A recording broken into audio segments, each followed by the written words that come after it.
Hi, my name's Jonathan Hicks. I'm at the UK Games Expo 2019, and today I'm joined by... Hi, Jim. And we're looking at Oathsworn, Into the Deep Woods, which is an interesting, unusual game with these huge miniatures. I don't know if you can see the size of these things. So this guy at the front here will be actually a fairly decent sized miniature, but this guy's just huge. So absolutely massive miniatures coming with this thing. And the game essentially comes in two halves. So there's a sort of choose your own adventure half which takes place on this map here. So you'd have a certain group icon, if you like, and you can move to, you can see some of these locations have got actual numbers which will be placed on certain places, and they show you sort of places of interest that you might want to visit. And when you go there, there's like a big storybook, is that right? You're reading from a storybook? I heard there was an app as well, is that right? Yeah, so Play Your Way is a big deal on this game because it's such an elaborate game. We want people to have what they wanted in terms of the gameplay thing, so you can either use the storybook hardback or a companion app, amongst a whole bunch of other customization features that you got in the game. So yeah, you would go to somewhere like, say, 29, and you would resolve some story icon, you'd make some choices, and depending on what happens, the icon goes here to show you visited it, and then more icons come out in other locations. So there's a 9 there and a 4 there, and that would kind of show you, maybe something's happening over here, and you could go to that one, or maybe you could choose to go to here. So you get a certain amount of choice, and you're spending a certain amount of time then exploring, having adventures, deciding what to do here. But it all culminates ultimately in a boss fight, which is what this huge board is with all the miniatures. And everyone gets a character, so you can see this example of a character here, and you are effectively trying to beat a boss. So like this rat thing with all the extra little minion rats around it, you might be trying to defeat this. The bosses have, let me just show you, here you go, the Broodmother card here. You can see there's different areas, there's like the front and the flanks and the rear. There'll be dice placed on those that show you how many hit points they have, and you're trying to deal damage to the different areas of the Broodmother, essentially by playing cards. Do you have a couple of cards that we could have a look at for this? Yeah, so this game's there's a lot of Euro mechanics and things in the combat system. So you've got a dice or card combat system. You can choose something that's interchangeable. It's a push your luck exploding card system, and then you have these ability cards.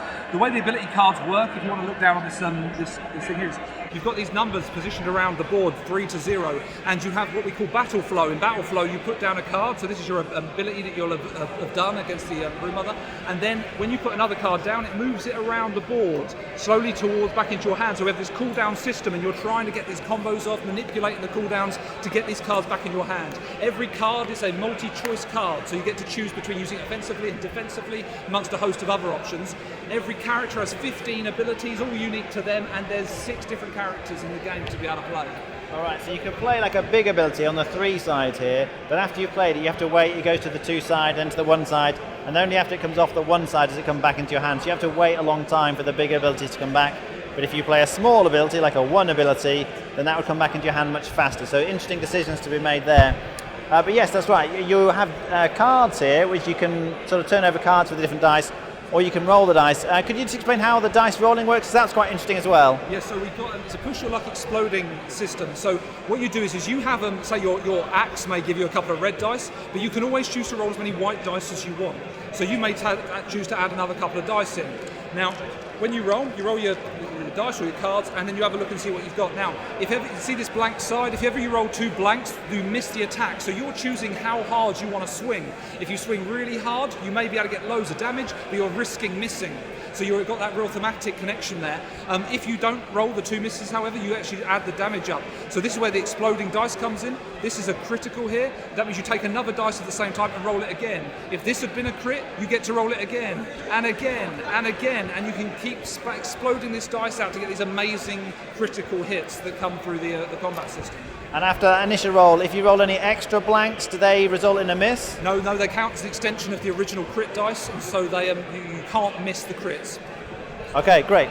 So yeah, you keep trying to do damage to the boss, and I understand once you kind of take out all of its rear, let's say, you do all the damage there, then it kind of gets angry and does extra damage or something? How does that work? Yeah, so I mean, this game is really grimdark at its core, and so we wanted to represent the threat of this. As much as you're trying to survive these encounters as you are trying to beat the monster you're fighting.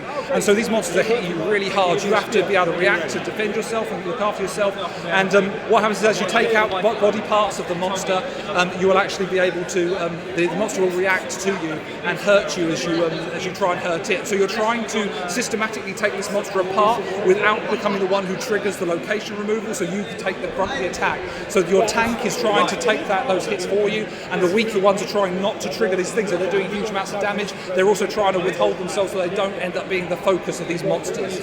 And this is like a campaign game with some legacy element, is that right? I mean, this is the grand campaign game. This is a true legacy game. We're talking about dozens of hidden elements, hidden boxes, things you're revealing. We want this game that every time you come back to this, you're having a different play session, you're having a new mechanic, a new thing to open, new mystery, new puzzles.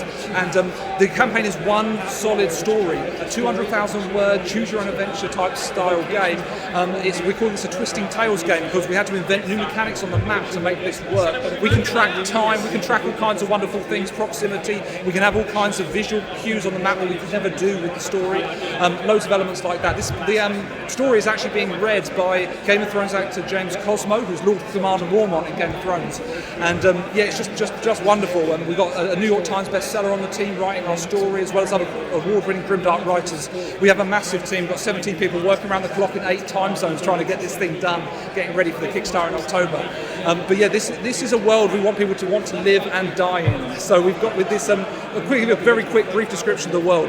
The Deepwood has consumed the land. Villages and towns, roads, farmland, all gone. Humanity has collapsed in on itself, and what's left are these quarantine cities, these places where humanity scratches an existence from rocks. They have to dig down to be able to farm underground in the underways and things like that. And this world, we spent a year building this world before we put pen to paper on the mechanics and other things like that. We knew we wanted to make this really deep world. That it's a narrative game more than it is a miniatures game or just a simple board game. There's a narrative game that you're going from start to finish with, and you've got some interesting things to experience along the way. Okay, and you said this is coming to Kickstarter later this year, is that right? Yeah, so Kickstarter, we're pushing for October. We're working around the clock, burning the midnight oil, trying to get this ready. It's very exciting, but yeah, Kickstarter is when we're hoping to be able to come October is when we hope to come to Kickstarter. Okay, great. Thanks very much. That was Oathsworn Into the Deepwood.